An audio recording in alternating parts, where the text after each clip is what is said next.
He was Yeah. just being Yeah. funny. But my job as an assistant is to make the head coach's job easier. I mean, if, there are things I can take off his plate or her plate to make their day, make practice run smoother, take over certain aspects, that's what I need to do.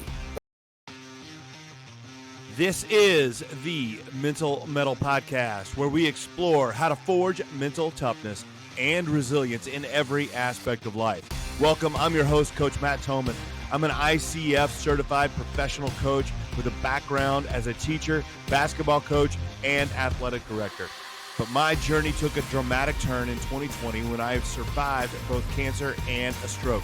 Those experiences shaped my mission, help others grow stronger in every facet of life. Today, I work with athletes, coaches, educators, and anyone who believes that positive mental health is both achievable and a personal responsibility. This podcast is dedicated to helping listeners develop a positive version of toughness, one rooted in resilience, focus, and growth.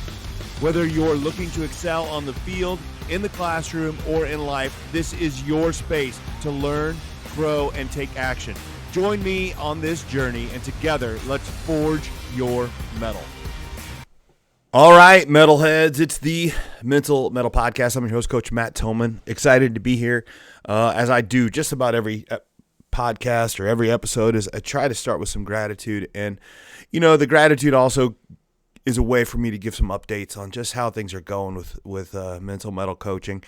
And I am just coming off of probably my busiest week yet since starting the business, which is right at about 4 years. I've been doing this since about 4 years. Started my certification on coaching in early of 21. Finally made Mental Mettle Coaching an LLC, and said, hey, I'm going to do this in probably of October of 21, which means I'm right at it for about 4 years. And it was a slow build up for a while. As most businesses are, and that's just the way it works. It's just kind of an organic growth, especially with a coaching business. But in this last, I would say 10 days, I think, I didn't really count it up, but it's the last 10 days, I've been all over the state of Illinois. And from up north, an hour and a half, 2 hours north of me to 3 hours south of me, and east and west. And I've hit about 8 different schools in the last 10 days, and I've hit them all in different capacities. I've been in and worked with athletes, doing my 100% Mettle program that I do again with athletes. I did some with students, not necessarily athletes, but student bodies, and I did some with educators. The same program, but it's geared for educators. And then I'm getting into teams and doing that as well. So not just the athlete, but the team. And when we do the team, there's a lot of it's not just doing the process of the 100% Mettle program, which is about building that mental side of the game, but it's also about helping the team know each other a little bit better, which is something that we always want. We're always trying to do team exercises and team bonding, and I'm all for that. You should, and if you want to take your team bowling or paintball, it's fantastic. But I think that it's a little bit more useful when you do some of this coaching, because they don't just get to go do more competitive things and be around each other outside of the sport, but they actually start to know each other a little bit more on a personal level. And that just helping understand others in your organization helps us work better together. And I love doing that. So it's the same kind of ideas, it's the same topics, but it hits a little bit different. And then, of course, I was in a school working with my Ember to Inferno program, which is my professional development with coaches. Again, been in 8 different schools the last 10 days and just all over the place. And then also doing stuff with my individual clients.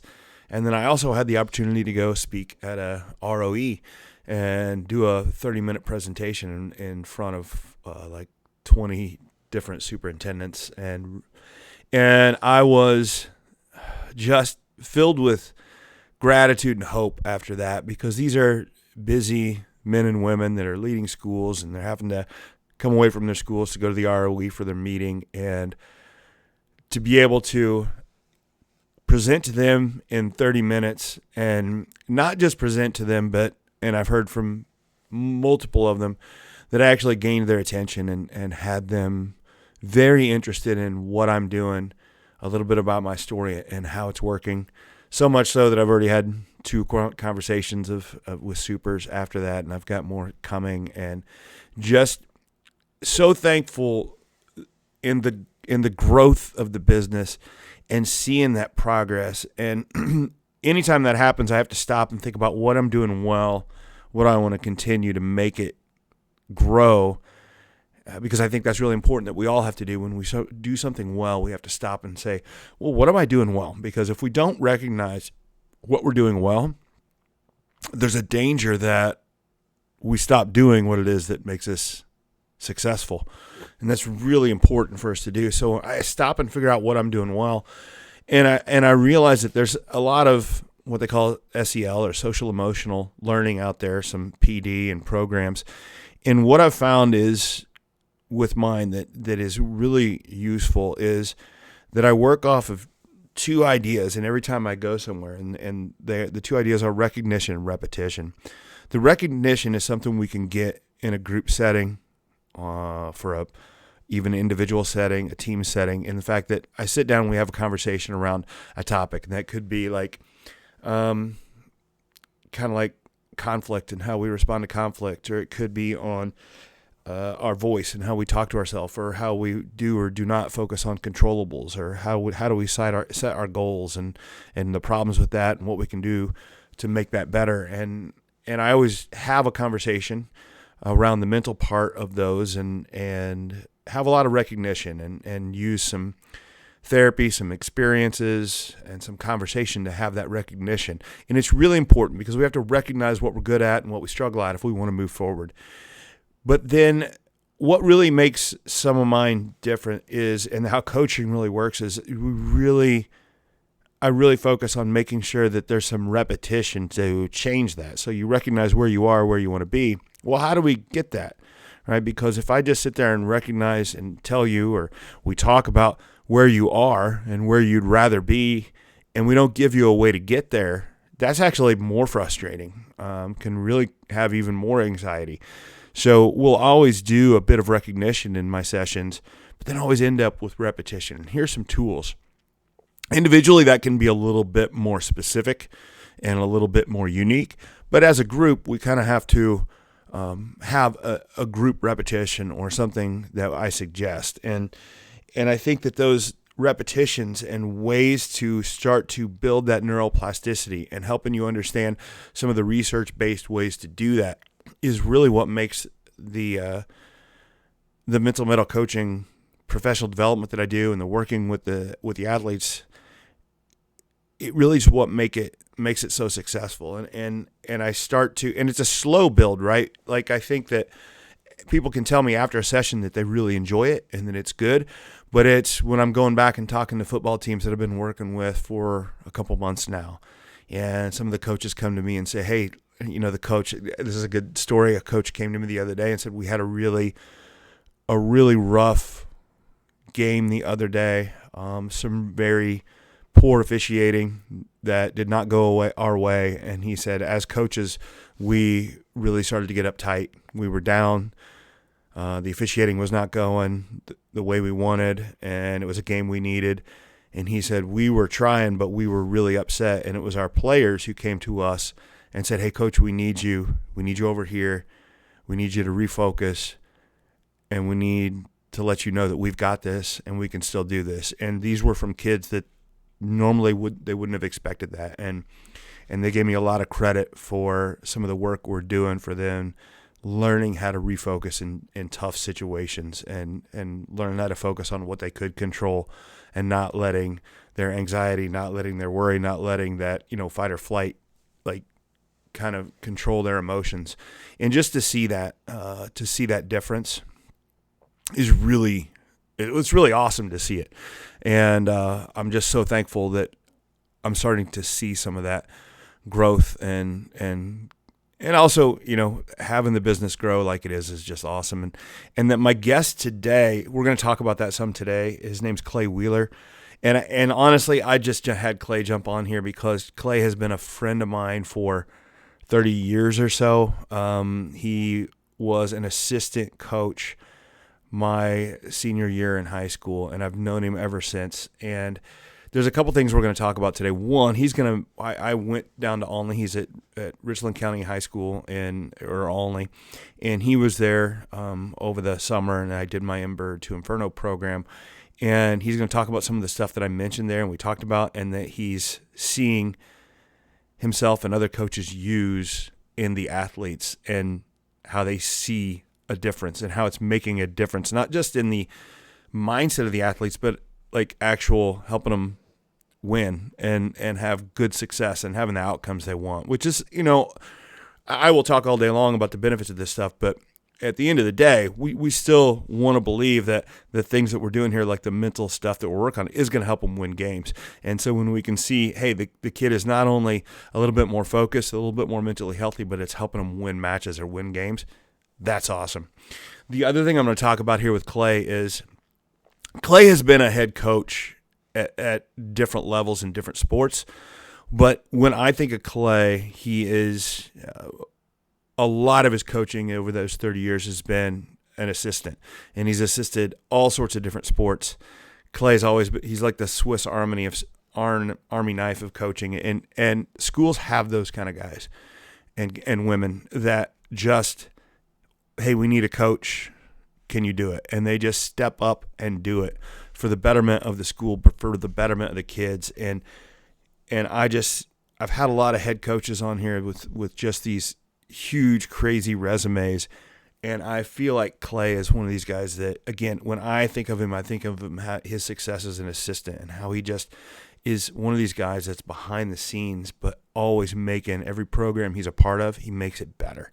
And he's also running a weight room now. And those guys as well that are just, they don't get all the glory. They're not the ones necessarily getting interviewed by the paper and, things like that. But they are the ones that are just making a huge difference in kids' lives and in programs. And I just thought it would be fun. And plus, I just love Klay. I love talking to him. And I thought, why not just have him on the podcast? Because I guarantee I knew it would be just a really free, easy conversation. And it is. And my apologies if you tune in here and it feels like it's all an inside joke and we're just talking about stuff that you don't know about. It happens because we've known each other so long. But hang with it and just see what nuggets you can pull out from Klay Wheeler. Just a really good episode and a great interview. And I'll catch you on the backside and we'll tease some of it out. But for now, enjoy the interview. Welcome to Mental Mettle Coaching, where our mission is to help you learn to thrive in the face of adversity, not just survive it. We are passionate about empowering you to live, play, and work with a resilient and spirited mindset. Hi, I'm Matt Thomann. I'm an ICF professional coach and keynote speaker. My background as an athlete, basketball coach, teacher, and school administrator has equipped me with the insights that resonate deeply with the schools, teams, athletes, and coaches I work with. However, it's my personal journey through anxiety, cancer, and an ischemic stroke in 2020 that truly brings authenticity to my presentations. While learning to speak and write again, I also pursued and earned my ICF coaching certification.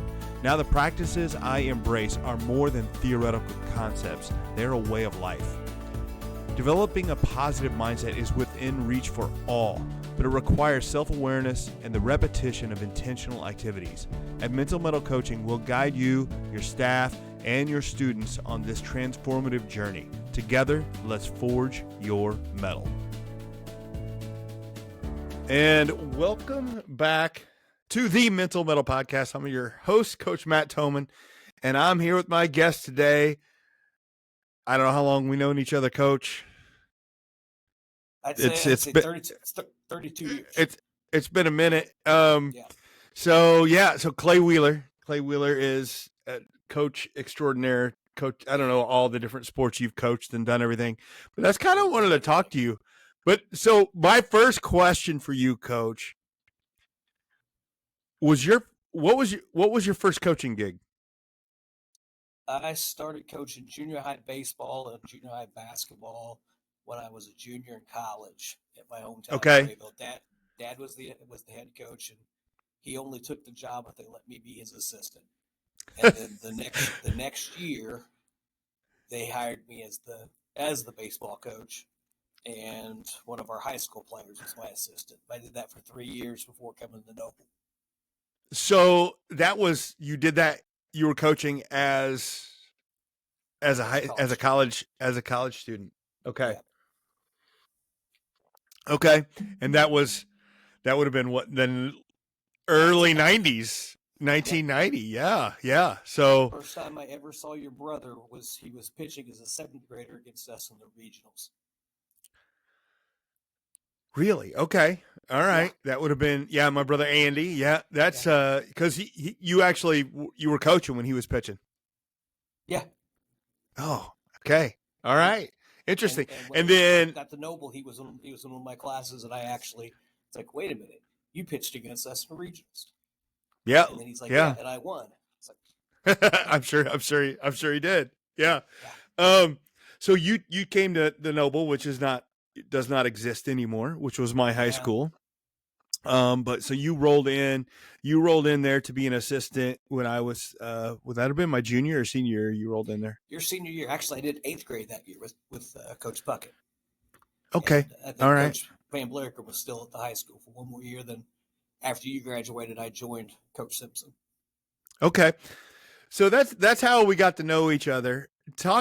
Take a little trip down memory lane there. I'm sure we're bored. We've gotten everybody else is bored from listening to this already. But talk to me a little bit. This might take a minute here. Try to talk to me about all the different coaching gigs you've had in the last 30 some years. Like I said, I did junior high baseball and basketball at Grayville. Came to Noble. Part of that job was being the high school cross country coach. My first high school cross country meet I was coaching in. Never been to one. Called the previous coach one night and after I got hired and said, "What do I need to know?" And that would have been Coach Lockley. So you can imagine Yep.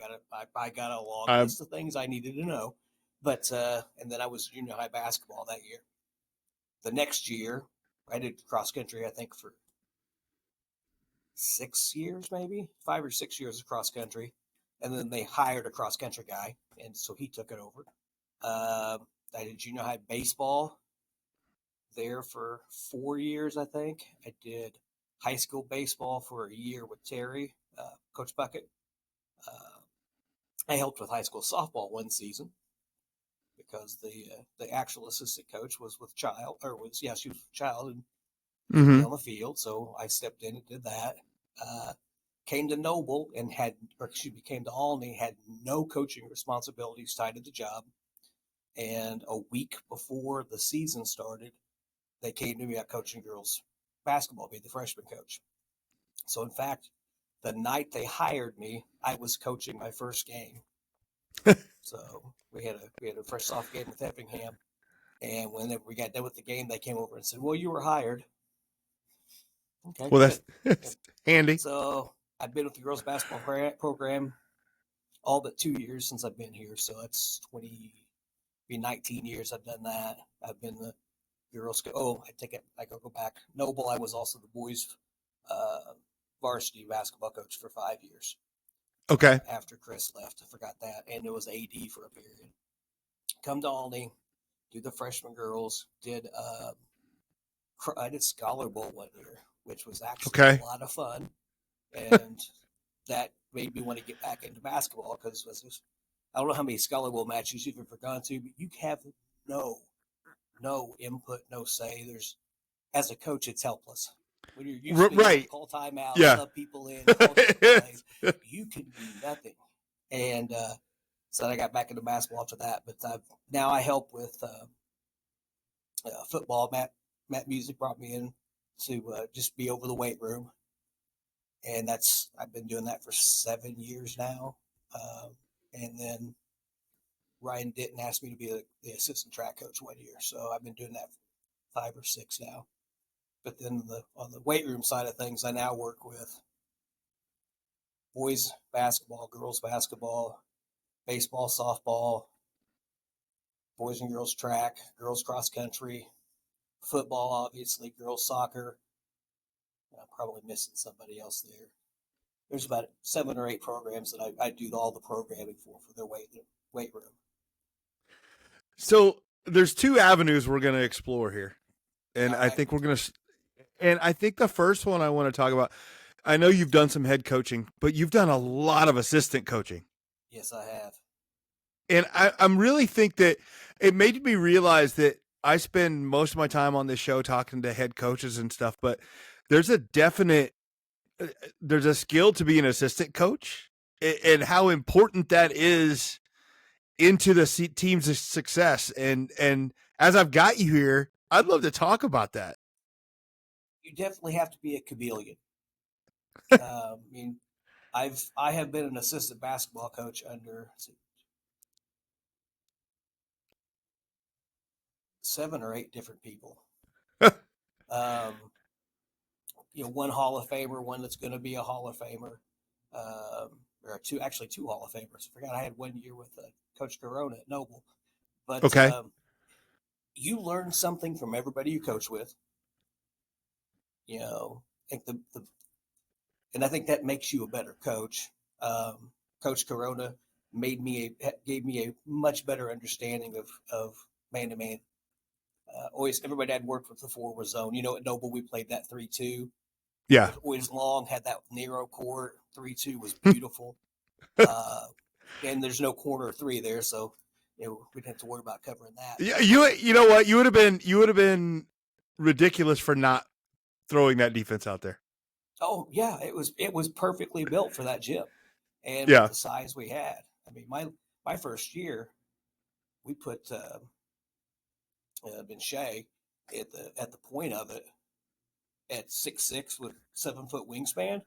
Yeah. And he was 2 dribbles away from the rim. I mean, yeah, it was so much fun. But but really, we were a 2-3 team. I grew up playing for coaches that played 2-3 zone. That's what we ran when I was at the junior high at Grayville, because that's what Dad always ran. And Chris was the 3-2, and then Corona comes in and really, and we didn't run man to man, but he just taught a lot of man principles, and it was really, really good for me. And then when I came over here, I got to coach under Coach Dobbs. Again, 600 career wins or 500 career wins, whatever he has. I mean, the girls' side, just tremendous record. I mean, he's Mr. Press. We ran 3 presses, and my job on the bench was to chart how many times we used the press, and so we didn't keep it on too long, But we wanted, or if we didn't want them to see it enough consistently, so it was 7 or 8 times, and boom, we switched to this press, and it was. So you learn a lot. Coach McKinney comes in; he's a man-to-man guy, and whole different style. Much more. I mean, when we were playing with Brittany Johnson and Coach Dobbs, we'd score 75 points a game. Well, yeah, and Brittany would get, yeah. Oh, yeah. And Brittany had 30, 40. And yeah. Then, with McKinney, with the year we went to state, we won a sectional game here. It's like 29-32 in overtime. I mean, we controlled it, but we guarded the crap out of it. And that was just what we did. And then, I said, you take something from everybody. And Yeah. I think I've been the oldest coach on staff for the last several years. I think you just I've worked with one first-time head coach, and currently with Coach Laughlin, who's been a head coach before, but he was new to the girls' game, and it was my job to mentor is not the right word, but just be the sounding board. Hey, you've been here, you've done this. What do you think? And it's been a lot of fun. Well, and I think I love what you're talking about, how you pick up stuff from every coach, as you should. But talk to me about what do you find that is the job of an assistant coach, though, as far as moving the program forward and helping? Well, I've always said my job is. I'll tell this story real quick. Whenever the first year I worked with Coach Simpson, he said, "You've got 2 jobs," and I said, take stats. He goes, "You got 3 jobs." I said, "Grab ankles, you got 4 jobs." And it's just like, I'm going to shut up before I give myself too many jobs. Right. But one of the others was to keep parents away from him, and I think the fourth one was to keep freshmen away from him, or something silly like that. He was just being funny. But my job as an assistant is to make the head coach's job easier. Mm-hmm. I mean, if there are things I can take off his plate or her plate to make their day, make practice run smoother, take over certain aspects, that's what I need to do. But I think the other part of that is there's the good cop, bad cop dynamics in coaching. Mm-hmm. And most of the time, the assistant coach is the good cop. So head coach comes in, tears into him a little bit, and then it's your job to go behind the scenes, we'll paddle the back, reassurance, and, make sure that they got the message, but do it in maybe a more kindler and gentler way. Yeah. So I think those are the 2 big things: help with communication with the kids, but just whatever you can do to take something off their plate. Yeah. No, I've done both, and I really enjoy being an assistant. Well, being a head coach is a lot of work and a lot of pressure, but assistant's a lot of fun. Hey, I've got like 6, shoot, not even that many, maybe 4 or 5 moments in my career as an assistant coach where my suggestion worked. I don't know how many of them didn't. I mean, I don't keep track of them. Oh, no. Yeah, but I mean, it's, when somebody brings up a certain game, it's like, yeah, that was my idea. But we won't talk about all the times I said, hey, I think you should put this kid in, and then they go 0 for 5 and with 3 turnovers. Oh, we're going to remember that.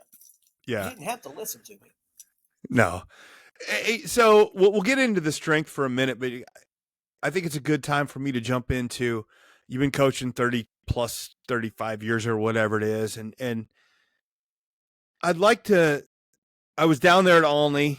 Oh man, it's been a couple months ago doing my stuff on Imberdu Inferno and just on the positivity and some of the positive psychology that I'm doing with stuff. And I want to get your take on it, and from 2 perspectives. One, why it seems that sort of stuff is more needed now than it used to be 30 some years ago, if that's even true.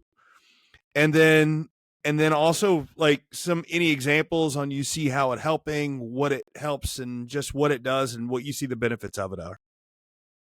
Well, I think 30 years ago, we didn't think like this. I don't know that all this was necessary. We don't live in the same time as we did then. The kids today aren't raised in the same way we were raised. The world that we lived in is not the world they live in. Social media is 24/7. You can't get away from it. Whereas back when I was in high school, whenever I left high school, I was done with high school. Now, so I think the kids are different from that standpoint. I think from every other standpoint, kids are the same, because kids are always going to do what you let them do. They're going to get away with what they can get away with. Of course. But as far as the positivity aspect, I mean, I think it's been the thing that's changed the game for us in track primarily.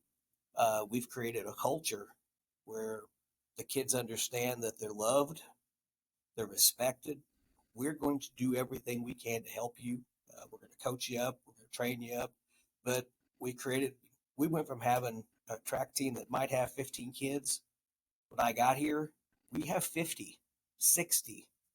We have too many kids to run at the meets. I mean, it's a lot harder than it used to be. But because of the culture aspect. But it's this. I know you've had Tony Holler on, and we're big Feed the Cats. But the when you rank, record, and publish, kids love that stuff. Love it. It's a positive. They see the competition and that positive aspect of practice, and also the belief, because you've been through it and I've been through it as a player and as a coach. The marathon practices kill you. Well, especially if it's track. I mean, that's not. I mean, well, you know what I'm saying? Like it's Yeah.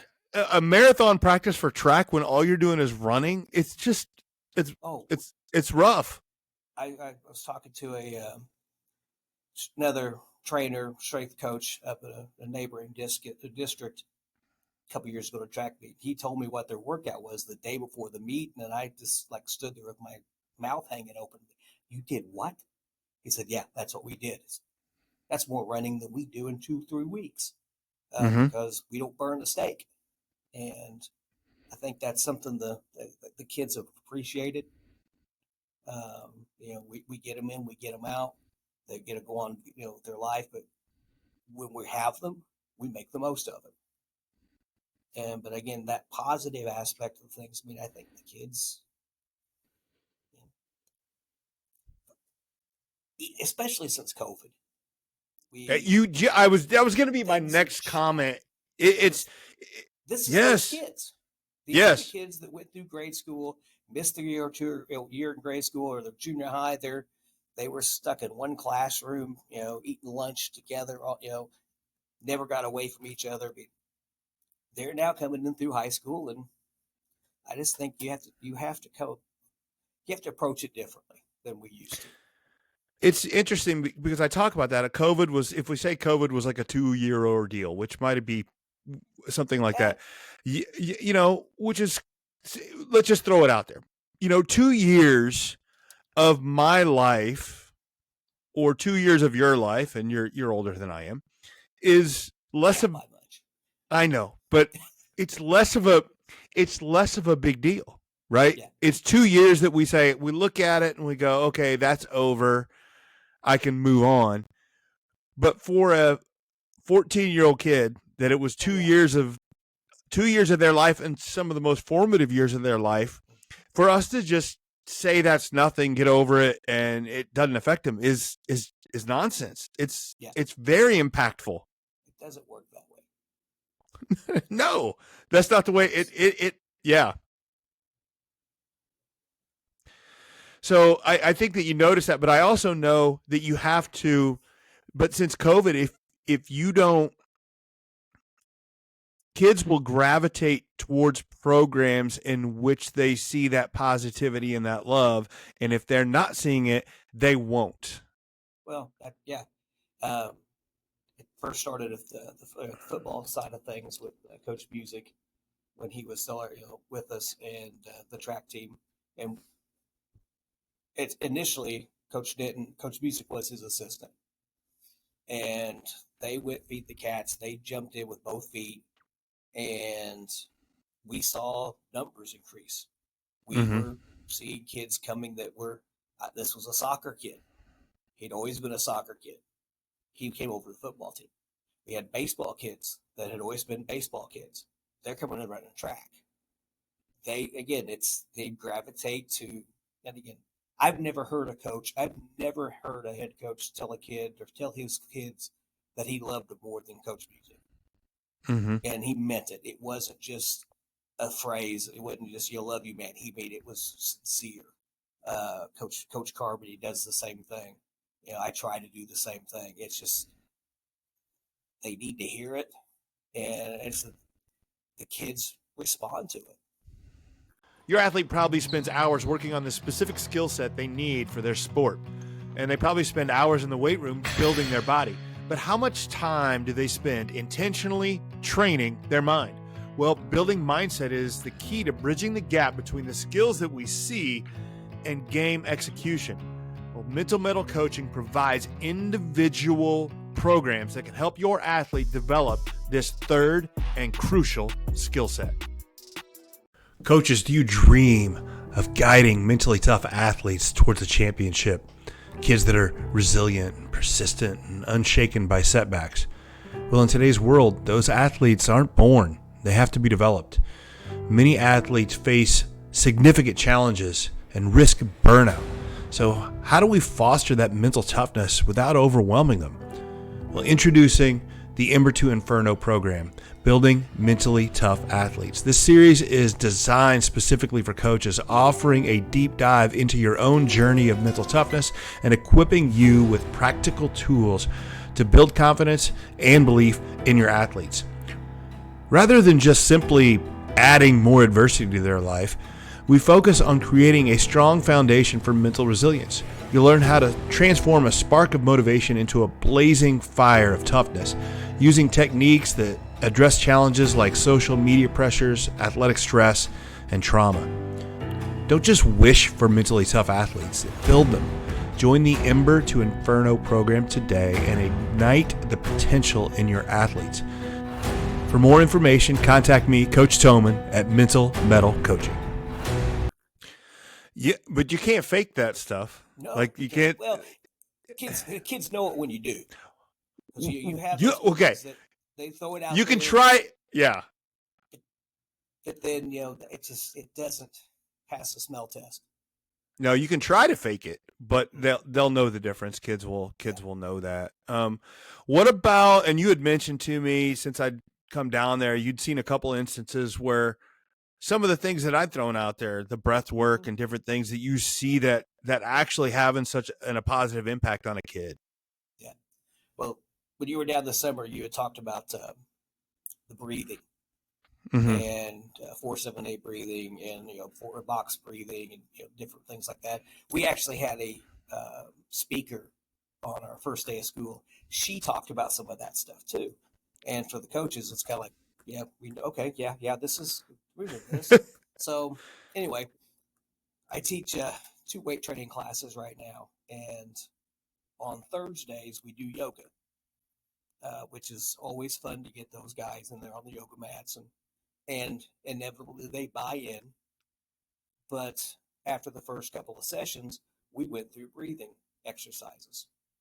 And because when we're done with the yoga, we'll do 20 minute, maybe 30 minutes. But when the 30 minutes is over, we stay on our mats. It's quiet time. Yeah. And especially when we get into this later this term and the next term with basketball season, those kids really like the quiet time because it's a chance for them to shut down, check out. And yes, some of them do go to sleep. And I'm fine with that because it's fine. Their bodies need it. But we did the breathing exercises, and we talked through the 4-7-8, then cycle through that 4 times, and then every week I'll remind them, hey, sit on your mat, lay on your mat, go through a breathing exercise before you do anything else. Well, fast forward, we had a golfer who finished first in our regional, and his dad teaches here, and I go to I'm walking down the hallway and Kurt's door's open. I was like, hey, congratulations, Kurt. Great job. And he goes, hey, I need to talk to you. Okay.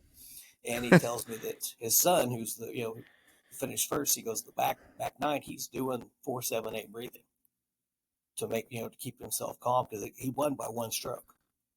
Yeah. Okay. And he was just like, he goes, whatever you did, thank you. Thanks for introducing that to him. He was out of town whenever you were here, so he hadn't heard that before. Right. And so then we get to class. I said something about it to him, and he goes, "My God!" He goes, "It just kind of helped me stay where I was supposed to be." And and the other kids sitting there listening to him, because I wanted him to say it in front of them. Yeah. Because I knew he would, and they were just kind of looking at it like, okay. And I had a kid at a football game one night. He was getting all, let's go, 4-7-8, let's go. Inhale for 4, hold for 7, exhale for 8. And kind of brought him back down. It's just, another job of an assistant, just seeing something. Yeah, no, I agree. Trying to help the kid. But the breathing, was it you said to me that the lungs are the only organ that we have any control over? Yeah, right. It's the only internal organ that we can, on purpose, like take control of. Yeah. Right. Yeah, that made perfect. Because I messaged you, I said something to Andy about it, then I messaged you about that, and part of your response, and I was like, that makes sense. And I actually used that line in class the other day. Right, and I kind of had that epiphany with it. I'm like, it's why it's so important, and it's why we should really lean into it. right? And that's a piece of the reflexive performance reset that we use. Yes, The absolutely. RPR is the belly breathing. I prefer to call it diaphragmatic breathing when Coach Powell's Yeah. around, just because he's an anatomy teacher, but so I can say those big words. But the belly breathing, and just lay there and control your breathing. Mm-hmm. One hand on your chest, one hand on your stomach. Watch one fill up. It's just that's such a big piece to that.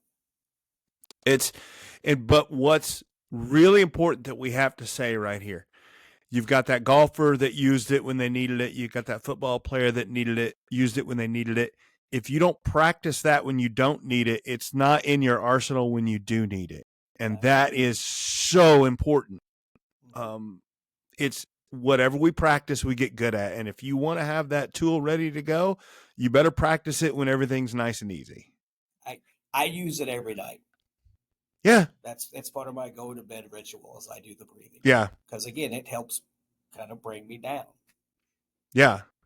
So that's a great segue into your transition out of being a meathead into what you are now. That is tough. Because I put that in my bio for those of you that are wondering why he's calling me a meathead. But but I am a reformed meathead. I grew up lifting weights, and it was always big weights, low reps, ego lift. Yes, everything's maybe it's not slow or it's not fast and it's not pretty, but hey, it never stops, so it counts. And that really doesn't help with power production. Who would have thought? And when I started working with Coach Denton, especially on the speed side of things, I mean, he truly is. You need to have him on here. He is a speed freak, and he has done wonders. I mean, our team speed has done nothing but gone up every year since he's kind of taken over that role. But he, what I had always done in the weight room, just doesn't jive with that. And so I had to rethink a lot of things, and that's hard. Those old practices. That's what you grew up doing. I grew up in the '80s, man. I watched Arnold. I watched all those guys. Are you kidding me? Get as big as you can. It's the you go into the weight room, turn on some Appetite for Destruction, and just right. Oh, those were the good old days, though, right? It was fun. Absolutely. Metal plate, clanging and banging. Just chalk and sweat and good stuff. But it's there you go. It's not necessarily cerebral and doesn't give us the best results for it doesn't give us the best results for an athletic endeavor. No. And that's why with the football side of things, because I've been running their summer program. First couple of years I worked with Matt, we had somebody else who did the programming, and then now that I took it over, and I kind of dove into Louis Simmons from Westside Barbell, and they're throwing up big numbers, but they are also about power production. I mean, they do a lot of box jumps, and it wasn't just meathead lifting, and that was kind of in his whole conjugate system. But where you're doing max effort, but you're also doing dynamic work. If you train slow, you're going to be slow. You train fast, you're going to be fast. And just kind of really kind of reprogrammed some things. And started incorporating some different movements, partial Olympic lifts instead of full Olympic lifts, and trap bar deadlift instead of straight bar deadlift, and just different things that with doing it for speed, changing your stance. We got some bar sensors, and that's whenever I break out the bar sensors, it really kind of focuses them on the speed aspect. We can say speed bench, but that didn't mean somebody at the end of the weight room is not going to throw 2 plates on that they shouldn't and try to. I got a PR coach. Well, we're supposed to be doing speed today, and but they put that little magnetic sensor on the bar, and I'm sitting there going, "Ooh, that's 0.7. That's slow." It's 1.1. That's really good. And so it's part of that rank and record. Well, and that's when you were talking about the speed earlier with the lifting and everything like that. I'm not, as I got into this and I started realizing that the endeavors that people continue to do when they get older are things like weightlifting and running. And it's not a mistake that those are two of the easily tracked endeavors, right? So you can see your times go down and you can see your weight go up. So anytime that we have something like that, it's why it's so positive, right, for people to do it. Now the trick is we got to be able to find ways to track the rest area, the other areas of our life in that way. But that's kind of something that I do. But it's not a mistake. It's not an accident. That's why people enjoy those things, and the fact that you're leaning into that, but not just that, leaning into like the speed on the lift or these other factors that didn't used to be a big deal or something we didn't track. If there's, I'm always looking at Instagram or some of those places like that, not to get programs, but to get lift ideas, because there's good stuff out there. There's a lot of crazy stuff out there, but you get some of these lifts, especially kettlebell workouts and things. It's like you're incorporating some movement patterns that are not necessarily mimic the sport, but it's mimicking natural movements. It's not just straight back, pull up, where you're isolating. You're hitting 4 or 5 different body parts at one time, and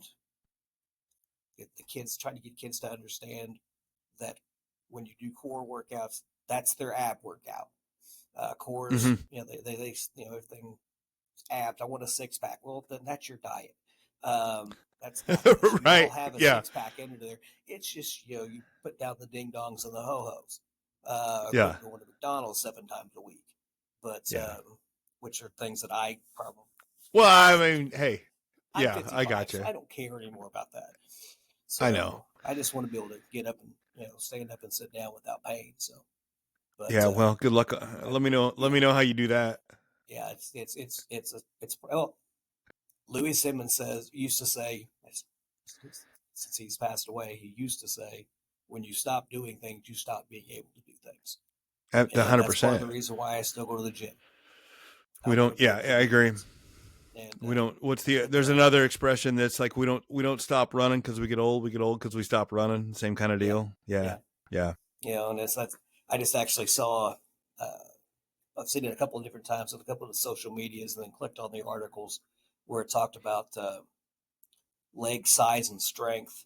The larger and stronger the leg, the more likely you are to live longer. Yeah. Now, I don't understand the science because I'm a stupid social studies teacher. We don't, but I saw it in enough different places and enough different publications. Like maybe there's something to that. Don't skip leg day. But that's live long leg day, something. Yeah. And I think in my PE classes, I don't just get athletes.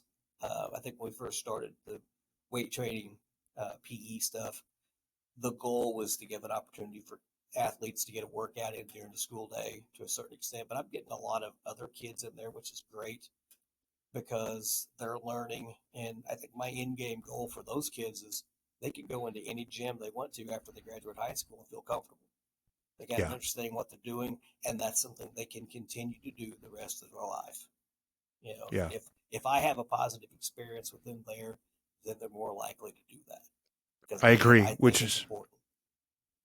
I do too. So what's the connection on when you're talking about doing these lifts a little bit different than you used to, doing them with speed and understanding that it's not just the strength, but it's doing the strength at a certain speed that's important for an athletics. How do you feel that? Where do you see that help an athlete mentally, that they're knowing, okay, this is helping me in my sport? Do you notice that?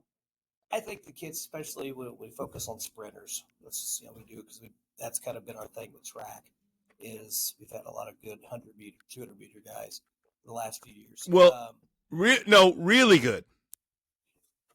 We've been okay. We've been lucky. We've had some tremendous athletes, but we've had the fastest kid in the LIC for 7 straight years now, I think. Yeah, but you guys It's what? not been the same guy. I mean, that's what I'm saying. And you got The thing second, is, and you got second. What'd you get second in state and last year in the 4x100, right? yeah, yeah, To East St. Louis. yeah. They walked us down on the we had the lead going into the final stretch, the final handoff, and yeah, that was a tough one. But man, our kids, they ran. It's so much fun to watch that. Well, no, that's again. my point. Yeah, my point. Yeah, yeah. I'm 5'6" and 250 pounds or 40 pounds. I'm not a track guy by nature. I played baseball and basketball, but I love track and field now. It's the ultimate competition. It's literally line up. I'm faster than you. I'm going to prove it. I can throw this ball farther than you. I can prove it. I'm going to jump far. It's just so it's pure competition. But I think we got a new piece of machinery in last year, a pendulum kickback, which is great for glute and hamstring development. And the first thing I said to one of our sprinters was, when I was telling him what it was, he goes, "So this is going to make my starts faster than they already are?" Yes. Let's go. And they understand that when we're doing different there are different things we do a lot of French contrast in track season, where you're doing one thing after another, and then you rest. But you're combining a lift with then a resisted lift, then with a resisted jump, then with a assisted jump. And I think when we're doing those, we've done that enough. They've seen enough improvement. They trust it. I'm not going to say they believe me the first time, but it's a trust thing. Again, I've been doing it with them for long enough that they kind of understand, and hopefully, or they just quit listening to you and they just do what you tell them, and they're just really fast anyway. Well, I think that I love to say that confidence is evidence. So when you start to see evidence on stuff, then your confidence goes up, and then you start you do have to put the work. Like confidence without evidence is just arrogance, right? Yes. But once you get a little evidence going, then you can start to build on it. And when they know, even if when you're helping them build that evidence, you're building that confidence. Yeah. And that's it needs, and again, they know their numbers. Mm-hmm. When we run our fly 10s, they know what their best is. They know what their 95% is. So when they're not running right, they know it. And when they are running, we've tracked this stuff so much. We have so much data out there that they're looking for every edge they can get. Yeah. But I know we're talking sprinters, but I know that you spend a lot of time on some of these applications with guys that aren't just sprinters, because I know my nephews are not sprinters. and before it's all said and done, Jack is going to have every number on my board.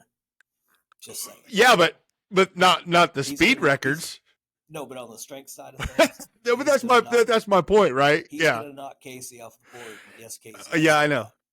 I know. I've told Casey that. God love him. Casey had a great situation last year, especially coming off the basketball injury. He was my office aide, and we spent all of our time in the weight room, and got to do a lot of one-on-one stuff. And he understood he understands. Obviously, he spent enough time at University of Illinois with Tank and listening to those guys. He understands that it's not just about being strong and slow. You've got to be strong and powerful. Exactly. When we do something, it's like, hey, this is about your punch. This is so we're working on not just how much weight we can do in a pinlero or something, or how much we can do, and whatever the movement is, it's how fast we can do it. And then once we get that speed, then we add weight, and then we continue that speed. And like I said, he's a sponge. And when guys like he and then Jack are doing that, it's bringing those other kids too. We got a really good group of sophomores and freshmen right now that I think are gonna that when we do lose our seniors, we have some great seniors this year in football. With those young kids, they are eating it up in the weight room, and they're doing phenomenal. Yeah, I think 22 kids hit our 1,000-pound club this summer. Going into the Yeah. summer, Coach Carmen and I talked. He said, "What do you think we can get?" And I said, 10. I will be happy if we get 10 because we really only had 2 or 3 returners that had hit the 1,000-pound club. And and and my focus in the weight room in the summer for the football team, we focus on strength for June, and then we transition to power in July. And I'm trying to get more speed. We're trying to do where we're throwing more bands, accommodated resistance into things. It's not just so it's not just about our strength numbers, but when we had max day, max week. We we got black lights for the weight room. Oh, yeah, I know. We had paint on the kids and white. Everybody wore white, and it was a blast. And when we got through with all that, and the kids we logged all the weight stuff in the system, and I ran the report. I was just like, wow, Coach, we've got 21 kids, or 20 at 20 at that point. And I had 2 kids that were on vacation that I knew were going to be close. So we ended up with 22 kids, and it's like, we had a pretty good summer. Yeah. Yeah, that was. I think it felt good. I'm trying to find the best way to say this, but having a good strength coach, a good weight room, and a good weight room culture is a phenomenal way to build a good mental culture, because it allows kids to gain all that confidence that they might not see on the field or on the court, but it's in the weight room is so individual. You can see your growth, and you can take that growth in a physical strength way and start to apply it in a mental strength way, even if you don't mean to. It's helping that confidence in doing that. Oh, there's a lot of self-confidence that comes from that, because especially with these young kids, they're going through enough changes as it is, especially coming out of middle school. Yeah. But you start to see that the development. It's just so much fun when you hear when they come running up to you and hey, I PR today. Because in June, I'm all about every week we're trying to set a new PR. We're working our way up. We're working ourselves up to heavy triples, doubles, heavy singles, and that's fine. But so that's going to stoke them for the next workout, and then they just build off each other. It's so much fun, and we got a couple of good gyms here in town that are really good for that have really gotten behind the kids. I'm going to go ahead and say Fit by G, because that's where I go. That's my gym, but the new owner there, he is a huge football fan, and he has put a lot of time and effort with those kids when they go, because a lot of them still go lift somewhere else besides what we get done in a half an hour. It's not what they're going and lifting with him too, and he's an old powerlifting guy. He was actually the original 1,000-pound club member at Albany High School. Oh, really? That's cool. And and the kids gravitated to him, and he's been a huge supporter. And it's been a really good relationship with us and them. But so they've bought in. The young kids especially have bought into the weight room, which is, and you always have a handful that I don't want to do this. I don't. I'll do my own thing. And on the girls' side, it's more when you're dealing with girls in a way, I don't want to get too big. Yeah. I don't want to get bulky. I don't want to look like a guy. I don't want to do that. It's like, okay, the amount of effort and the amount of gear you have to take for your jawline to start to change and your voice starts to drop. Yeah, you're not going to look, that's not what we're doing here. But then you get that one or two. I had a girl right up to me at a football game this year that graduated 2 years ago. Hey, I hit 135 on bench. It's like, she still lifted fat, and she still that's fantastic. She PR'd. So if you can get that's the guys aren't as hard to buy in as the girls. But, no, but it's maybe even more useful for the girls if you can get them to do it, because really helpful. We have to talk with the girls. I try to, and our trainer Mary Grace is trying to help with this too. Is understanding that athletes don't diet, they fuel, and that You need 2,500, 3,000 calories a day. If you're a distance athlete, a cross country kid, or you need to be eating more than you are. Yeah. And bone density only grows until what? You're the science guys at like 22, 25 as a female. Yeah, Like I mean, that. and you got to Weightlifting helps that. Yes, you have to be aware. You have to be doing that. You have to fuel and take care of that if you wanted to get the results. Yeah, I actually I got to train a couple of our former athletes this summer that are college level athletes. They came back and said, "Hey, could we come work out with you?" Absolutely, let's go. Absolutely, and it was a that's lot the of best. Fun, and they're killing it right now. So yeah. All right, Coach. What's the last last question here is what did I not ask you that I should have? What did we miss? That means it's on you if we don't talk about it. I don't know. Okay. I will ask you this: Have you noticed what's over my right shoulder? Yeah, you got your. Oh yeah. I love it because you gave me one a while back. Yeah. Oh, that's the large one. That's your. That's your Army man. Your Ted Lasso Army man, right? He is protecting my classroom right now. I love it. I think your brother might have been the one that got me started on Ted Lasso to begin with. Well, then indirectly, I got you started on it. Because I see your leave sign back there. I was just telling you before we started recording, I actually was watching Ted Lasso earlier today. But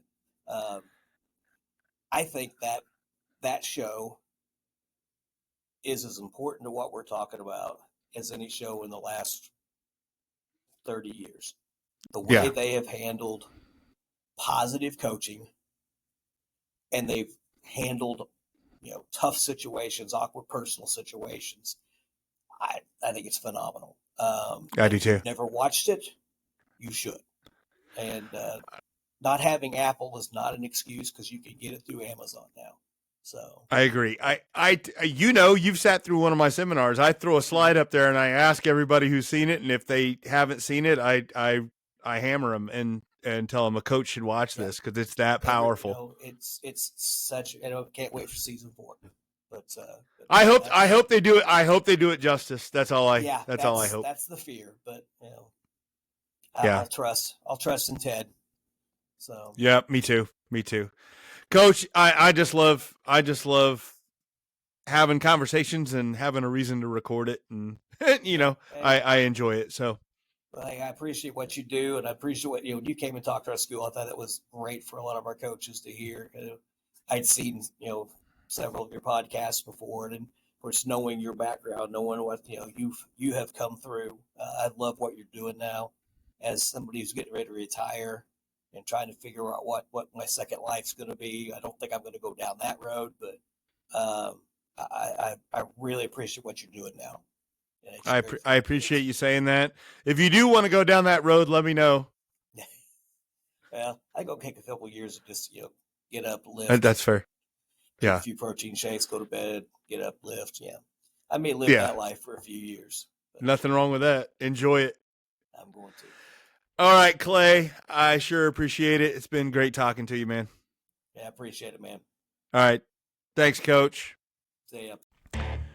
Parents, is your athlete ready for the upcoming sports season? They might have the strength, the speed, and the skills, but without confidence, they can still struggle when the game is online. Skill and strength are great. They're necessary, but they're not used to their full potential without the right mentality. Confidence is key. It's the key to unlocking that full potential. And at Mental Mettle Coaching, I offer personalized sessions designed to build the confidence your athlete needs for a successful season. My proven techniques empower them to perform under pressure, both on the field and in life. Don't let a lack of confidence hold them back. Book a free session today and discover the power of confidence. Visit the website, get started on the journey to a more confident, successful athlete with Mental Mettle Coaching. I think some of the best parts from that episode are just how Klay been doing this for 30 years or so of assistant coaching and head coaching and strength training. is he is a great example, not only of how to be a good assistant coach and how to be what the head coach needs and be what the program needs and be what the athletes need, because that's what an assistant coach has to do, is kind of figure out where the gaps are and what needs fixed or how you can help, and really have to pay attention to that and kind of be a little bit of a chameleon, as you know, and just what does this program need, and really add that. But in addition to that, just you see in there, as a strength guy, as a coach of different sports and stuff, and especially his talk on the track, is that how he's willing to change things and do things different than he used to, and the fact that he's as he says, a recovering meathead, and learning how to lift differently, and talking about how kids need to fuel differently, and changing those mindsets, and then being aware. Again, he's been at it for 30-some years, and I come in and talk and give a new program, talk about some different ways to do things, and he's there soaking it up and applying it immediately. And that is, I think that is the hallmark of a really good coach, is not to think that I already know everything and I got this figured out, but to be like, what's new? How can I change this? How can I apply this? Not change for change's sake. You still have to have, here's what we're about, and here's what I want to put out there, and here's what, what's my true north, and what are my goals, and how we're going to do this. But what's the best way to get there, I think, changes. And especially since, post-COVID, things are different. And I do think you have to do things differently for your athletes now. The science around it is better. Lean into it. And then, know that, well, I say this recently, I've been thinking about this, that one of the hallmarks of a successful team or program after COVID happened, so one of the hallmarks of a team post-COVID is not necessarily wins and losses, but it's participation numbers. And if you don't have participation numbers after COVID, it's a lot probably due to the way you're running your program. The kids have so many more options now, and kids that you just assume would play your sport don't necessarily anymore, because they have other things they could do, and they don't just automatically go out for football, softball, volleyball, basketball, whatever. They don't automatically go. There's other things to do. And I think that we can lament that I do think kids should be playing sports. I think that going through hard things, I talk about this all the time, it helps them learn how to face adversity when they get older. But if you are not making this somewhere that they want to be, and you're not making it somewhere that's beneficial for them, they won't show up in the first place. And you have to do some things that makes it so kids want to be there and make it enjoyable for them. You can also push them. You can also make them better, but you also have to make it somewhere that's best for their mental health and their physical health.